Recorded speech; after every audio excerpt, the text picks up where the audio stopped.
सिंध सकाफ़ती ॾींहं जे हवाले सां कराची में क़ौमी शहरा फैसल ते जीअं सिंध तहरीक जे कारकुननि ऐं ॿियनि क़ौमी कारकुननि खे पुलिस तरफ़ां कंटेनर हणी रोकियो वियो, जंहिं तां कारकुन ऐं पुलिस विच में खिताण वारी सूरत पैदा थी वई। पुलिस शिलिंग करे जीअं सिंध तहरीक जे कारकुन फ़हीम बुर्रो, शकील चांजो, फिदा अहमद समेत कारकुन खे गिरफ़्तार करे गुम करे छॾियो, जंहिं ते परस्त अॻवाणनि जीअं सिंध तहरीक सूरत सिंधी सारंग जोयो ऐं ॿियनि अॻवाणनि चयो त कराची पुलिस खे चेतावनी चयूं था त कारकुन खे फौरी तौर ते आज़ादु न कयो त सॼी सिंध में रोड रास्ता बंद किया वेंदा।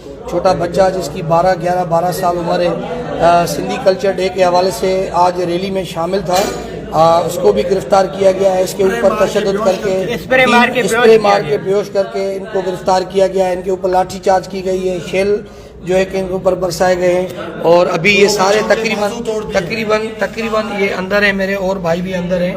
और ये मैं आपके सामने रखूं। कमेंट छा चवणा था जो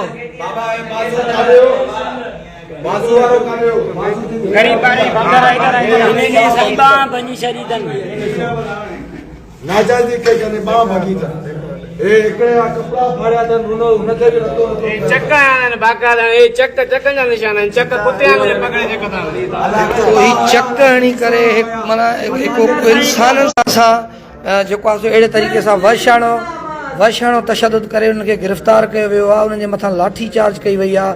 हज़ारनि जे तइदाद में वकील बिरादरी बि ॿाहिरि मौजूदु आहे ऐं हिननि खे रिहा करण जो मुतालबो कयो पियो वञे। अगरि रिहा हिननि खे फुल फोर न कयो वियो त शारा फैसल ते धरणो हयो वेंदो, मेन शारा फैसल बंदि कयो वेंदो। ऐं सम्झां पियो त हे पाकिस्तान जे आइन जी ख़िलाफ़ वर्ज़ी करे ही नौजवाननि खे ज़बरदस्ती तशद्दुद करे उन्हनि जे मथां लठियूं हणी करे उन्हनि खे गिरफ़्तार कयो वियो आहे ऐं उन्हनि जे मथां कूड़नि केसनि करण जी कोशिश कई पई वञे। ऐं सम्झां थो त इहा खुली बदमाशी आहे। इहा बदमाशी करणु कंहिं बि सूरत में कोन ॾींदासीं। ऐं सिंध में रहण वारनि सिंधी जेका असुल सिंधी आहियूं असीं जेके सिंधी आहियूं ऐं उन्हनि जे हक़ूक़नि जे मथां डाको हणी करे ऐं नौजवान नसुलनि खे ख़राबु कयो पियो वञे, उन्हनि जे मथां तशद्दुद कयो पियो वञे, उन्हनि खे गिरफ़्तार कयो पियो वञे, उन्हनि खे मेंटली टार्चर ॾेई करे उन्हनि खे लाकबनि में बंदि कयो पियो वञे। ऐं आउं सम्झां थो त खुली बदमाशी आहे ऐं इहा बदमाशी कंहिं बि सूरत में क़ाबिल क़बूल न आहे। ऐं तव्हांजो छा चवणु आहे? तव्हां घणा दोस्त अंदरि हिन इलाइक़े में आहियो? जी साईं, घणा दोस्त इलाइक़े में आहियो?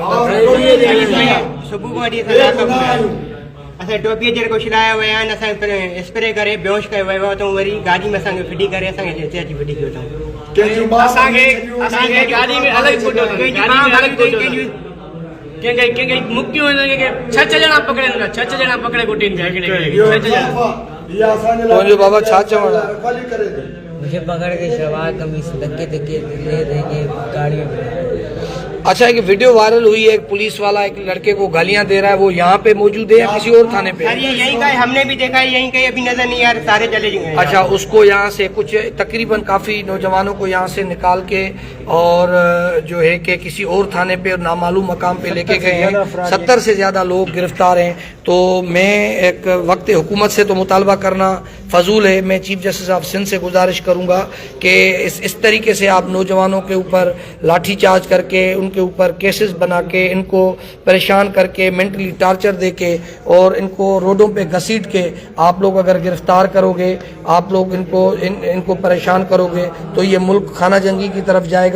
आप खुदारा ऐसे सिंध में अमन रहने दें। सिंध में जो है कि वैसे भी पहले से ही डाकू राज चल रहा है, वैसे भी सिंध में कत्ल गारत के नाम से लोग एक दूसरे को मार रहे हैं। तो आप इस किस्म की आप लोग जानबूझ के ऐसे इंसिडेंट क्रिएट कर रहे हैं जैसे यहाँ पे लोग बागी पैदा हों और आप लोगों से लड़ते रहें। मौजूद आहियूं अॼु सिंध जो सकाफ़ती ॾियारो जेको सिंध जी जान आहे। असां सम्झूं था त सिंध जी सकाफ़त हज़ारनि सालनि जी क़दीम आहे, इहा असांजी सुञाणप आहे। सकाफ़त जो ॾियारो मल्हाइण न सिर्फ़ु असांजो कानूनी हक़ आहे, आलमी हक़ आहे, पर उन ते इन तरीक़े सां तासुब परस्ती वारो रवैयो रखी करे नौजवाननि खे गिरफ़्तार करणु जेको आहे उहो गैर कानूनी अमल आहे। ऐं असां उनजी निंदा कयूं था, मज़म्मत कयूं था। असां सम्झूं था त जेकॾहिं तव्हां नफ़रत वारो रवैयो रखियो त यादि रखो त तव्हांखे पले बि नफ़रत पवंदी। जेकॾहिं तव्हां मोहबत कंदो तव्हांखे मोहबत सिंध अचींदी। सिंध हमेशह महिमान नवाज़ पुरअमन धरती रही आहे, मोहबत अचींदड़ धरती रही आहे। पर जेकॾहिं तव्हां सिंध जे पुरअमन माण्हुनि खे पंहिंजी सकाफ़त ऐं कल्चर मल्हाइण ॾींदव, उन सां तासुब रखंदव ऐं उन्हनि ते तशदुद कंदव त पोइ नतीजे में सिंध जेको आहे उहो तव्हांखे बि ओड़ो ई रवैयो ॾेखारींदी, पोइ तव्हां पछताईंदव। उन करे सिंध जो जेतिरो गिरेबान बसी आहे ओतिरी सिंध जेका आहे उहा बहादुर आहे, हू पंहिंजनि बचनि जो हिसाब वठी सघे थी। ऐं सिंध नेशनल कांग्रेस हिननि दोस्तनि सां गॾु आहे, असांजा वकील दोस्त असांजा गॾु आहिनि, इरफान कीरो मूंसां दोस्त गॾु आहे। असांजो हींअर कराची बार जे लाइ सीनियर नायब सदर ते उम्मीदवार आहे, ॿिया दोस्त असांजा गॾु ते वकील दोस्त मौजूदु आहिनि। असां सम्झूं था त सिंध जा ही नौजवान जेके आहिनि कंहिं बि हवाले सां निंदड़ कान आहिनि। सिंध नेशनल कांग्रेस, सिंध जा क़ौमी कारकुन, वकील सभु हिननि जा वारिस आहिनि, हिननि खे कंहिं बि हवाले सां निंदड़ कोन्हे चइबो। जेका तव्हां तज़लील सिंध जी सकाफ़त टोपी ऐं अजर सां कई आहे, उन तज़लील जो हिसाब जेको आहे हिकु ॾींहुं ज़रूरु असां वठंदासीं ऐं पंहिंजनि दोस्तनि खे असां आज़ादु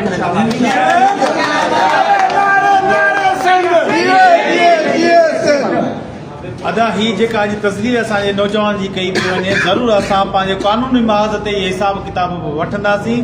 पर ही जेका असांजी पुराणी 50,000 साल खां वधीक जेका तहज़ीब आहे, उन्हनि ते इहे हिकिड़ी वार कई वई आहे, जंहिंमें पीपल्स पार्टी हिन रियासती इदारनि तां मिट बणियल आहे। असां हिन जी सख़्त में सख़्त मज़म्मत कयूं था ऐं असां हींअर सदर थाणे जा पंहिंजा दोस्त आज़ादु कराया आहियूं। हींअर असांजा दोस्त जेके डिफेंस थाणे ते आहिनि, असां उहे बि आज़ादु कराईंदासीं। ॿियनि थाणे ते जेके मौजूदु आहिनि उहे बि आज़ादु कराईंदासीं। अॻे पंहिंजे दोस्तनि खे कोन छॾींदासीं।